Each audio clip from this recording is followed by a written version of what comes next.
Hello, mental health champions. It is Saturday, which means it is time for a mental health break.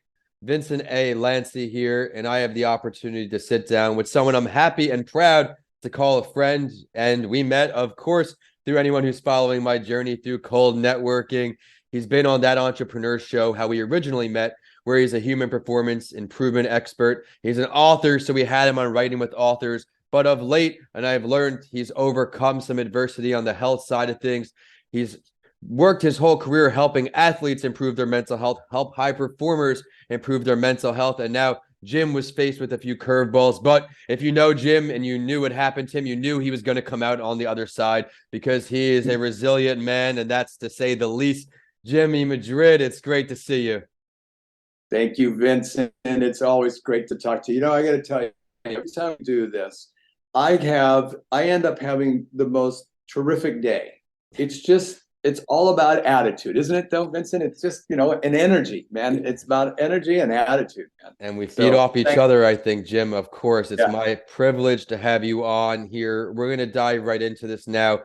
I mentioned how you're a human performance improvement expert. You focused on others' mental health for so long. I featured your hard work on all of my shows, but life doesn't always work out the way we envision it. You know my story if you're tuning in today. Jim had a curveball thrown at him. Let's dive right into that, Jimmy. So, and I love playing sports. So, I play basketball 3 times a week, play soccer on Sundays. And mind you, that's with some old guys, okay? But about a little over a year ago, I just started feeling energy was low and start losing weight.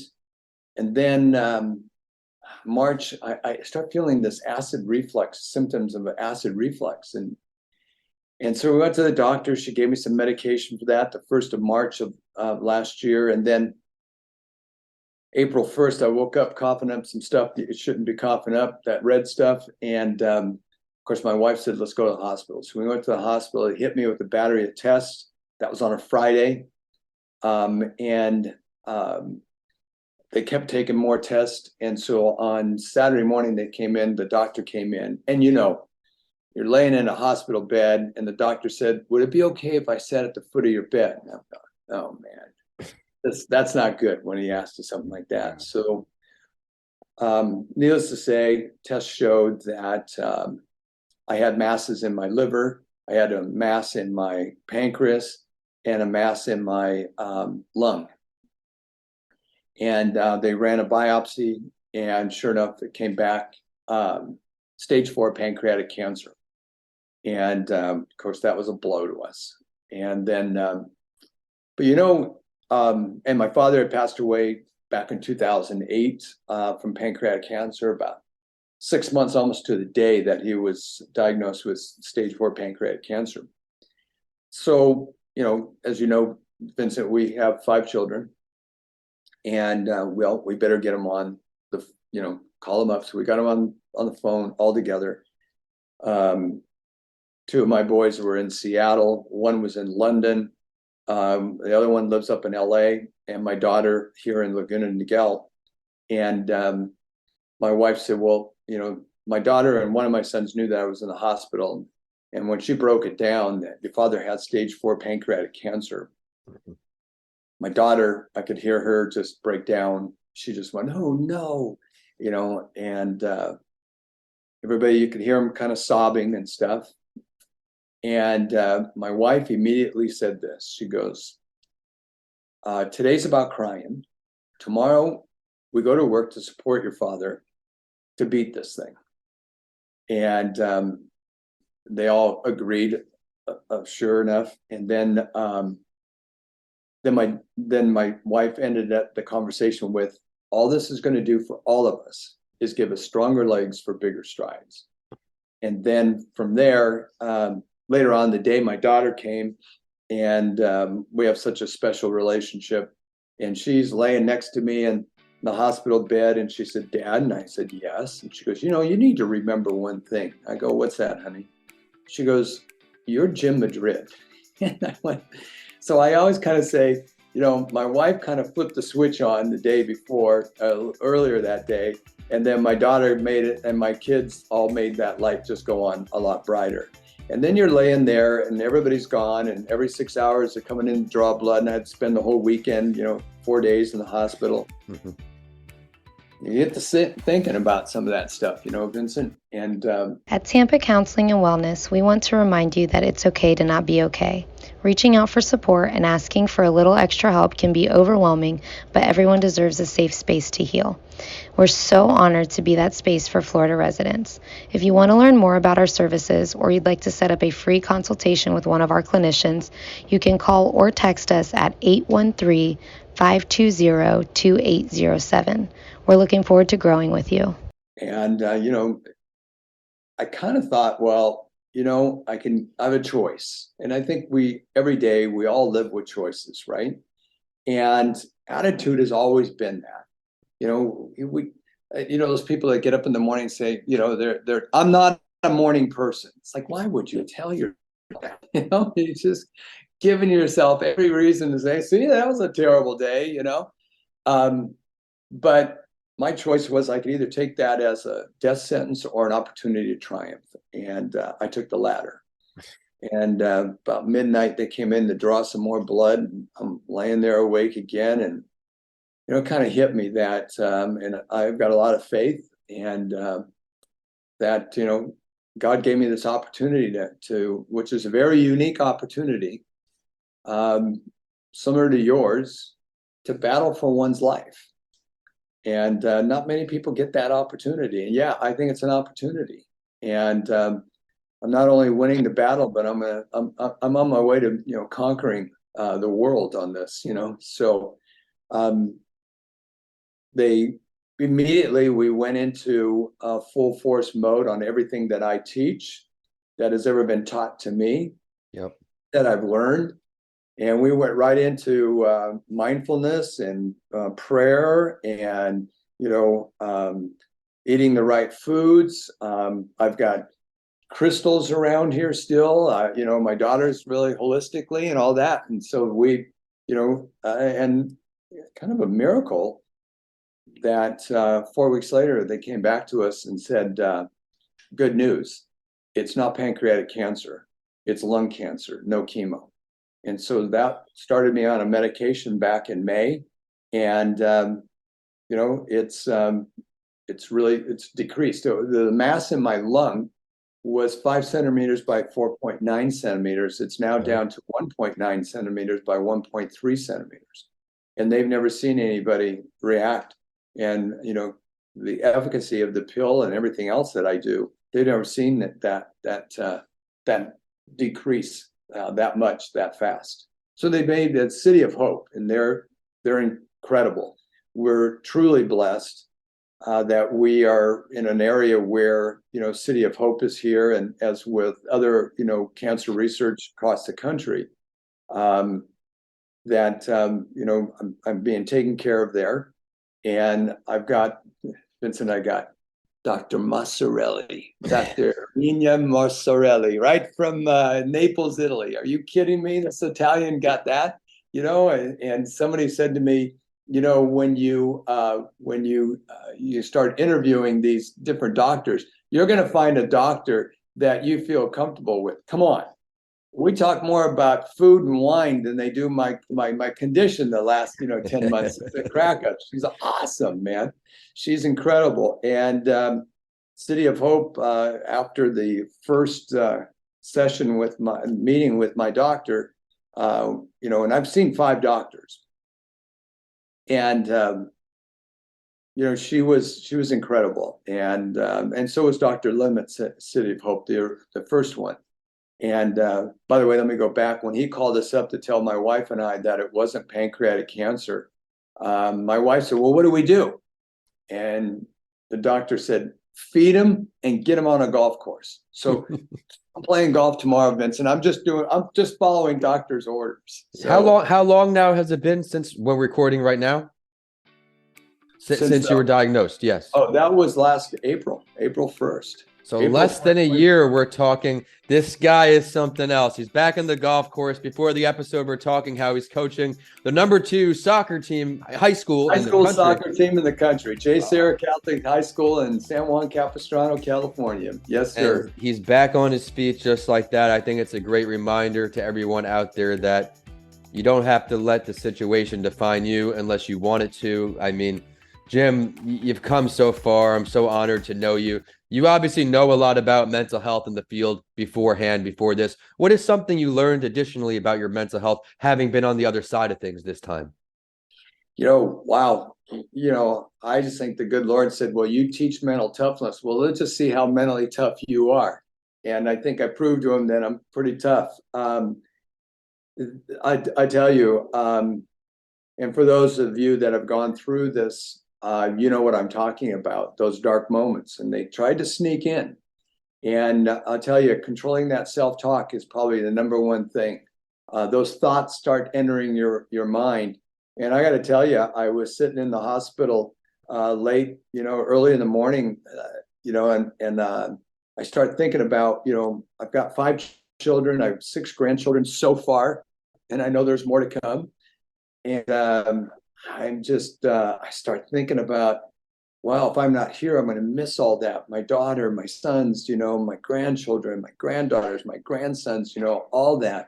And then my work and what I love to do, my wife. And I started thinking about that. And then I just stopped and I literally yelled this in my hospital room. I said, stop it. That's not going to happen to me. And I yelled that out, Vincent. And I guess I found a new definition, or really understand the definition of mental toughness, because it doesn't get any tougher than this. But those experiences, you went through a lot of that. You know. yeah, it's easier said than done. But if you find things that push you forward, for both of us, it was family. It's both things we're passionate about. I think now these experiences you went through, you're now able to add layers to your mental that you share with others, the layers of mental toughness. You have a whole new mindset to add. I mean, you've worked with my daughter said, well, you did need some new material, guy. I didn't need this kind of material, So. It's always tough to see the light at the end of the tunnel when you're going through something so dark, but you're proof you can come out the other side. You found reasons to propel you forward. I mean, very blessed to have your family there, those memories pushing you forward. But like I said, you would never know if you told somebody off the streets that this is what you went through less than a year ago. And mental toughness is Jim's game. He's a testament to pushing forward, pushing through. I mean, he's worked with, got to give him some love here. I mean, I know from our interview, I believe it was everyone from Mercedes to Oakley to colleges around the country, Lexus, you name it. You've incorporated your skill sets to help the top percentage of workers in the country. And now God had tested you. He said, can you practice what you preach? Not only did you do that, like your daughter said, you got some new material. I look forward to seeing all your success, Jim. Continue to unravel with that. Yeah, thank you, Vincent. And I just look at it, this whole thing is that it's been, the love and support's been overwhelming. I turned 70 in January, and my wife threw me a party, and we had close to 100 people here at the house, an all-day thing. And dude, it was overwhelming, Yeah. And by the way, I'm back playing basketball. I started back playing about 2 months ago. So that was 2 months ago. I started playing basketball 3 times a week. I gave it up for you this morning, my friend. I didn't play this morning, so I gave it up for you. But even the guys down there, they all know me, and it's an over 60 group. And usually there's the guys that are 70. There's 4 guys in their 80s that are amazing playing basketball. Amazing. And we're playing full court. We're not just playing half court. We're playing full court. And these guys are, that inspires me, man. That inspires me. And they're so cool to, and not only them, I mean, the world around me, what's been overwhelming is like what you started off saying, that I've been in the business of helping people, and helping them tap inside, and live life, to their fullest. And the old cliche of, living their best life, to watch these guys do that and take care of me and be concerned about me. One guy bumped me and said, "Are you okay? Okay." I go, "Dude, stop. Just stop." Okay. Okay. I wouldn't be out here if I didn't, think that, we were going to be, if I was going to be okay. So please just, handle it, right? Just play. Guy elbowed me. And yeah, because Vincent, I lost 25 pounds. And I've put on 13 pounds now, and everything's going in the right direction. Good. But it comes down to that choice. And, there's some guys that we were in a meeting in March. And one of the guys said to me a couple of months later, he said, a lot of us got COVID.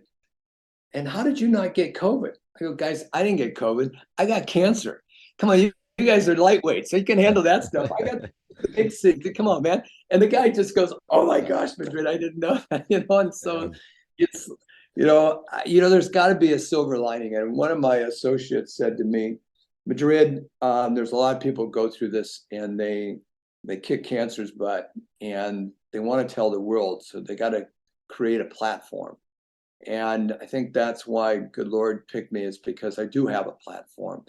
City of Hope just did a story on me that should be coming out in the next couple of days. They're blown away, and they've asked me to be a patient ambassador. Love that. So, and I'm happy. I get on these support groups, and I pretty much run the support groups now. And they're talking. The psychiatrist will ask me a question. "Jim, explain to, some of the guys it's usually a men's group, explain to some of the guys, what's going on with you and how mentally." And then I take questions from them. And one guy just doesn't feel like he wants to share it with anybody. I go, "That's okay." But on the other hand, I don't want people feeling sorry for me, but I do want their love and support and prayer and energy. Yes, I do want that. Of course.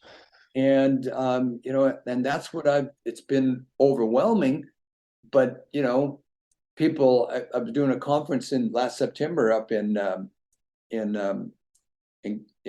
Toronto, Canada. And when I'm checking into the hotel, the night before, one of the guys that I know, he comes up and he sees me. He goes, "Okay, Jim, what's going on?" We can tell there's something going on. I mean, I was just like, yeah, bones, right? And so I told him, and I put a presentation together around it in November, and I did it. It's all about mindset. Everything. It's all about mindset. And if we can get through challenges like this, and all the other people that are listening that have beat cancer, it's a mindset. And again, it's a choice.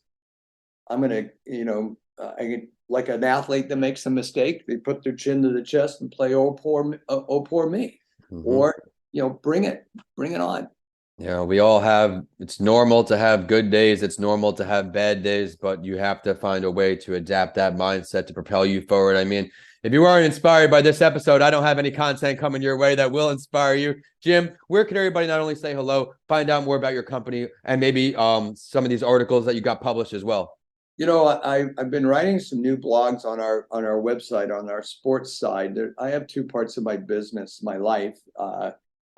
Business life is the corporate side, and then separated into our sports side. And then the sports side, the name of the company is Advanced Sports Technology,